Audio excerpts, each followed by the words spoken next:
ഇന്നത്തെ ദിവസം ഞങ്ങളിവിടെ ജുബൈലിൽ നിന്ന് കാറിൽ ഉംറക്ക് പോകാനുള്ള യാത്ര തുടങ്ങിയാണ്. കഴിഞ്ഞ വ്യാഴാഴ്ച ഉച്ചക്കൊരു 2 മണിയായപ്പോഴാണ് വീട്ടിൽ നിന്ന് പുറപ്പെട്ടത്. അന്നത്തെ ദിവസം രാത്രി ഞങ്ങൾ റിയാദിലൊരു കസിൻ്റെ വീട്ടിൽ നിന്നിട്ട് പിറ്റേ ദിവസം വെളുപ്പിന് തന്നെ മക്കത്തേക്കുള്ള യാത്ര തുടങ്ങാനാണ് പ്ലാൻ ചെയ്തിട്ടുള്ളത്.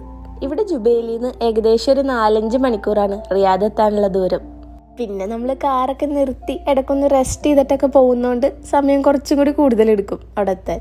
സംഭവം ഞങ്ങൾ താമസിക്കുന്നത് സൗദിയിൽ തന്നെയാണെങ്കിലും ഇവിടുന്ന് ഡയറക്റ്റായിട്ട് മക്കത്തേക്ക് പോകുമ്പോൾ ഏകദേശം ഒരു 13 മണിക്കൂറെങ്കിലും എടുക്കും. അതായത് 1300 കിലോമീറ്ററിനേലും കൂടുതൽ.